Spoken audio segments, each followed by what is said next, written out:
Assalamualaikum warahmatullahi wabarakatuh. Anak-anakku sekalian, mudah-mudahan kalian tetap dalam keadaan sehat. Oke, untuk kelas 11 bab pertama kita akan mempelajari mengenai dinamika rotasi.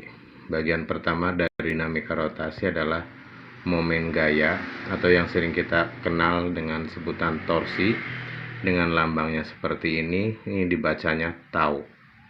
Sebelum kita masuk ke definisi torsi, kita ingat dulu definisi dari gaya. Gaya atau dengan lambang F, bahwa gaya adalah tarikan atau dorongan yang dapat menyebabkan sebuah benda itu bergerak. Jadi setiap benda yang bergerak selalu harus mempunyai gaya, ada gaya yang pengaruhnya. Kita masih ingat pada saat kelas 1 atau kelas 10. Nah, kemudian sekarang kita masuk ke torsi. Definisi dari torsi atau momen gaya adalah gaya yang menyebabkan benda berputar atau berotasi pada porosnya. Kalau tadi hanya sebatas menyebabkan benda bergerak, kalau sekarang gerakannya adalah berputar. Contoh ketika kita membuka pintu. Nah, daun pintu itu akan berputar, maka di situ ada yang disebut dengan torsi. Nah, di sini torsi merupakan hasil kali antara gaya dengan jari-jari. Jari-jari adalah jarak dari gaya ke poros yang tegak lurus. Ingat, di sini ada garis bawah adalah tegak lurus. Jadi antara F dan jari-jari atau R itu harus posisinya tegak lurus, ya. Jadi, nah, pada setiap benda yang berputar ada yang disebut dengan poros sebagai titik putaran. Itu ya, itu untuk definisi torsi. Kemudian arah torsi. Torsi itu bisa dianggap positif jika arah putarannya berlawanan arah dengan jarum jam. Ingat, kalau ini ada sebuah benda berputarnya ke sini, nah ini berarti berlawanan arah dengan jarum jam. Kalau berputarnya ke sini, ini adalah searah jarum jam. Yang searah jarum jam adalah torsi dianggap negatif. Oke. Selanjutnya, jika dalam sebuah sistem terdapat lebih dari satu torsi, maka torsi dapat dijumlahkan, ya. Nah, kita masih ingat tadi bahwa torsi itu merupakan hasil kali antara gaya dengan R. Maka rumus torsi adalah seperti ini. Kita lihat ini ada contohnya ya. Misalkan ini ada sebuah batang. Porosnya di sebelah kiri, kemudian diberi gaya ke arah bawah. Dengan jarak dari sini adalah R. Posisi gaya dengan ini adalah tegak lurus. Maka benda akan berputar ke arah sini. Maka ini adalah searah jarum jam. Maka torsinya negatif. Maka rumus torsinya adalah F kali R. Jika ini sama ininya tegak lurus, F kali R. Kemudian sekarang kita lihat jika torsinya miring atau gayanya miring. Karena tadi syaratnya harus tegak lurus, maka di sini harus dibikin tegak lurus. Masih ingat ya? Kalau ada gaya yang miring dengan sudut alfa, maka kalau mau dibikin tegak lurus supaya ini ke sini, maka torsi sama dengan F kali R sin theta. Sin theta ini untuk supaya si F ini kita proyeksikan ke sini. Jadi nanti jadi tegak lurus ke sini. Maka dibawa ke sini adalah menjadi sin. Kalau dibawa ke sini menjadi cos. Oke. Sekarang kita lihat contoh ya. Misalkan ada sebuah batang dengan panjang 6 meter. Kemudian ada 4 buah titik, yaitu titik A, B, C, dan D. Di setiap titik diberi gaya seperti ini. Ada F1, F2, dan seterusnya. Ya. Nah, jika massa batang diabaikan, berapa besar torsi terhadap titik B? Jadi kita anggap porosnya adalah di titik B. Ya, kita anggap porosnya di titik B. Maka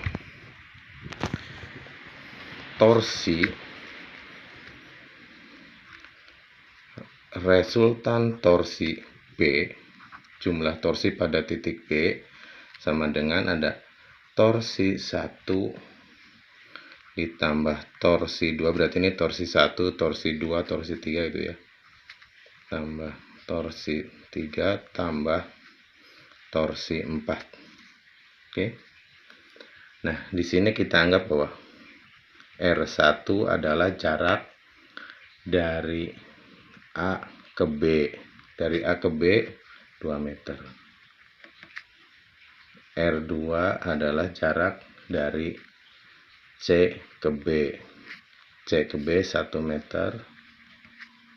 Kemudian R3 adalah jarak dari D ke B.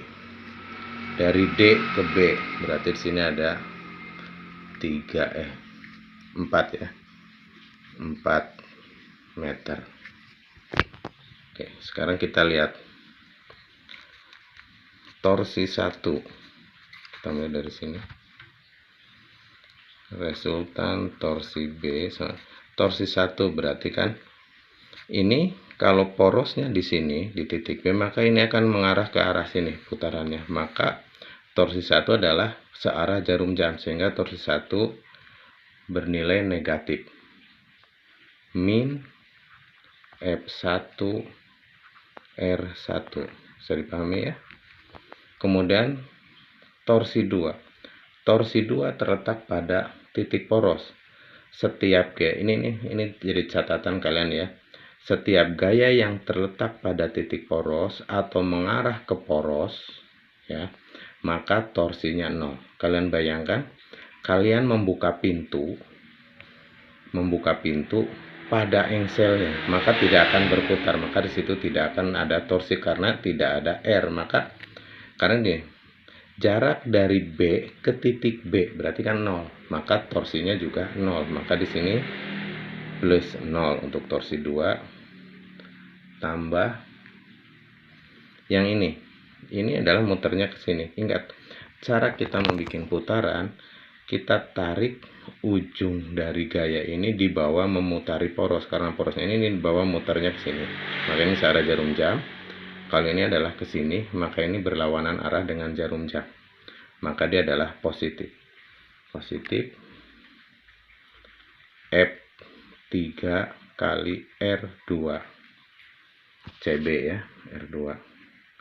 Kemudian ini positif negatif. Sini berarti negatif ya. Tambah min F4 kali R3 sin 30. Nah, sudutnya sekarang kita masukkan angka-angkanya. Min F1 nya berarti min 10 kali R1 nya 2 ya, 10 kali 2, kemudian tambah F3 5 kali 1 tambah min F4 nya 10 kali 4, jaraknya 4, sin 30 adalah 0,5 ya, sehingga di sini min 20, 10 kali 2 ini tambah 5, kemudian di sini min 20, sehingga totalnya menjadi min 35. Satuan dari torsi adalah Newton meter. Nah, pertanyaan berikutnya, kemana sistem akan berputar? Karena ini nilainya negatif, maka sistem berputar searah jarum jam. Jadi sistem akan berputar ke sini. Gitu ya. Oke, sekarang metode yang kedua adalah metode dengan lengan momen. Lengan momen ini khusus digunakan untuk gaya yang terletak tidak tegak lurus. Misalkan ini ada R, ada F tidak tegak lurus. Nah, caranya kita tarik garis perpanjangan dari gaya, tarik garis ke sana. Kemudian kita tarik garis dari poros sampai bersentuhan. Ini tarik garis dari sini ke sini, kita tarik dari sini ke sini sampai berpotongan, tapi perpotongannya ini harus tegak lurus. Perpotongannya harus tegak lurus. Maka kalau kita gambar, ini akan menjadi segitiga siku-siku. Karena segitiga siku-siku, sudutnya ada di sini. Garis dari sini ke sini yang disebut lengannya itu adalah di depan sudut. Ingat, yang namanya di depan sudut adalah sin. Ingat, masih ingat ya kelas 1. Sin demi cos sami. Sin depan per miring, cos samping per miring. Nah, ini kan depan, maka ini adalah sin. D sama dengan R sin theta. Nah, lengannya di sini adalah D sama dengan R sin theta. Ya. Kita ingat rumusnya, torsi sama dengan F R kali sin theta. Ini adalah rumus yang tadi. Rumus yang tadi adalah F kali R sin theta. Maka kalau D-nya adalah di sini, nih substitusikan ke sini, maka ini adalah torsi adalah F kali D. D-nya adalah lengan momen atau lengan gaya. Oke, di sini keterangan dari torsi. Ini F adalah gaya satuan Newton, jari-jari satuannya meter, kemudian lengan momen atau lengan gaya satuannya meter. Sekarang kita punya rumus yang ini. Sekarang kita lihat contoh soal. Nah, misalkan di sini ada sebuah lempeng logam dengan panjang 10 meter dan lebar 4 meter. Di setiap titik diberi gaya-gaya seperti ini, ya. Besar gayanya semua sama, dari F1 sampai F8 10 Newton gayanya. Sekarang pertanyaannya, besar torsi terhadap poros A. Poros A adalah di sini. Ingat, ya. Maka kalau kita tulis awal, resultan torsi A, ini kan resultan jumlah, adalah torsi 1 ditambah torsi 2 tambah torsi 3 tambah torsi 4 torsi 5 torsi 6 tambah torsi 7 tambah torsi 8. Oke, sekarang kita lihat torsi 1 dan torsi 2, gaya 1 dan gaya 2 terletak pada poros. Ingat, kita porosnya A. Maka ini adalah 0 tambah 0. Sekarang torsi 3, F3. F3 ini gayanya menuju ke poros. Kalau gaya menuju lurus ke poros, ini juga torsinya 0. Torsinya 0. 0 gitu ya. Tambah sekarang torsi 4. Torsi 4 ini adalah F4 tegak lurus dengan jari-jarinya. Jadi kalau porosnya di sini, pangkal gayanya di sini, maka jari-jarinya adalah dari A ke B. Maka di sini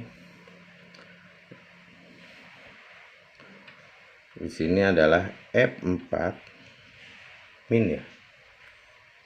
Min karena searah jarum jam.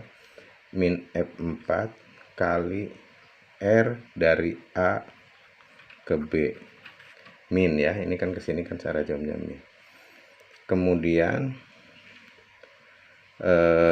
sekarang ini F5, torsi 5 plus, karena arahnya ke sini,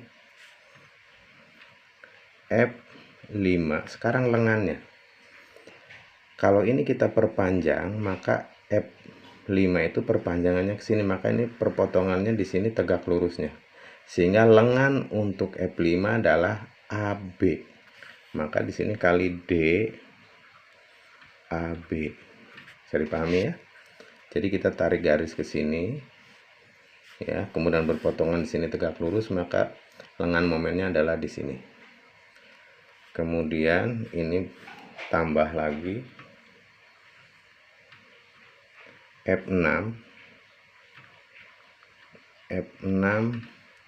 kali D. F6 ini kan ke sini, kita tarik garis ke belakang sini, berpotongan sini, maka lengannya adalah AD ya. D AD itu ya. Kemudian tambah F7 ini mengarah ke sini, ini 0. Kemudian torsi 8 juga 0 gitu ya, karena ke poros. Maka di sini sama dengan min 10 kali 4 ditambah 10 kali 4 ditambah 10 kali 10. Ini 10 kali ini 10, ini kan 4 yang tadi. Maka hasilnya menjadi min 40 tambah 40 tambah 100. Maka totalnya menjadi plus 100 Newton meter. Berarti sistem akan berputar berlawanan arah jarum jam itu ya. Jadi itu seperti itu. Nah, mudah-mudahan semua kalian bisa pahami. Terima kasih.